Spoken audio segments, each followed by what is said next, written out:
This is something I call the marketing maturity model, and it's really the core of the work that I do with my clients. It's all about enabling marketing to be seen as a revenue driver and not as a cost center, because it's real easy to cut the budget of a cost center, much more difficult to cut the budget of a revenue driver. And how do you become seen in the organization as a revenue driver? Well, my belief is that you have to be speaking the language of the business. So that means you don't talk to people about things outside of marketing, like click rates and how many people filled out our form or things like that. You want to be able to translate those things that are important to us into the things that matter to the rest of the business, which is driving revenue. At the first level of this model, and I usually go in and do an assessment with my clients, where are you right now? But you're just reporting out activities, how much those activities cost. And most teams these days, modern marketing teams, have moved beyond that. They're really doing lead gen. They're accountable for a certain number of leads.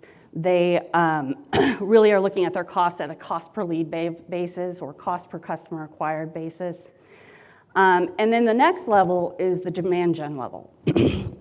And this is where you've really gotten to the point that you can look backwards, see what you did, and then you can attribute revenue to that. And this is, a huge accomplishment to get this done. You have to have a lot of processes and systems in place to get to that. But it really is only a look backwards. And the holy grail to me is to really be able to actually forecast what's going to happen based on the marketing activities that you have planned. And this is what this framework is going to help you do. And this is what is important when it comes time to allocating budget to marketing. You need to know that your plan is going to meet the goals, and if there's a shortfall, what you want to do. So sounds great, right? And this is all stuff that you'd want to be able to do, but I do want to be honest with you, this is not an easy path.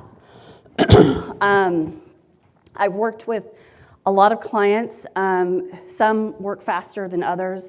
Sometimes when the CMO is moved to a new company, he or she brings me on board and says, I want that same thing we did before, and we can build it really fast. But sometimes it takes a year to build out this kind of stuff. But what I've learned with the clients I've worked with that have a more difficulty, it really comes down to three things. You have to be able to consistently follow process. You have to be able to plan in advance. I still work with teams where the email that's going out tomorrow isn't proofed and done. And you have to be agile. And the agility is really important because you need to be able to respond when the system is telling you that you're not driving enough engagement to meet the goals. You have to be able to change your plan and do something different. Otherwise, there's no point in doing all this work. All right, so what does this framework do?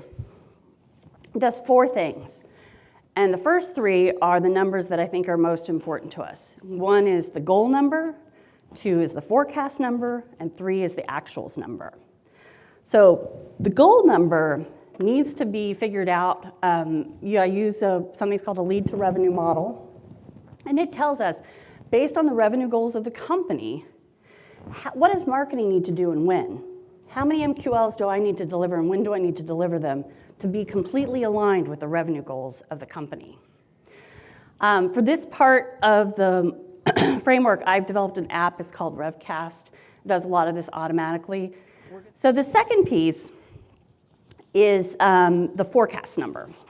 And this is, how do I know that my plan, my marketing plan that I put together, is going to meet the revenue goals of the company? So to do this, we build a bottoms-up plan. We look at everything that's going to happen, what events you're going to do, what emails you're going to send out, and basically ensure that it's going to meet the future revenue goals of the company. And the third number is actuals, which many of you guys are already tracking. I'm going to talk a little bit about what exactly I mean by that. But it's a really important starting point for the whole system. And having a baseline, at least 3 months worth of data before you start doing the forecasting and revenue modeling pieces of this is really important because you need some benchmarks. Otherwise, you're going to be guessing about a lot of this. And the fourth part of this is the automated graphs and presentations. So the way I have this system set up is that you just basically put in your numbers into the spreadsheets and it automatically chugs out all the charts and graphs that you need. And what's great about this is that when you're getting ready for a board meeting or a QBR or something like this, you're not scrambling to pull together the data that your CMO needs for that. They have it at their fingertips. And so what you really get to spend time doing is, what is the story behind this data? Not having this system in place right now is kind of painful for me, for some clients, because we do that mad scramble, and I'm sure all of you guys do it too, in terms of trying to get numbers together when you need to. If it's already set up for you, it just makes it so much easier.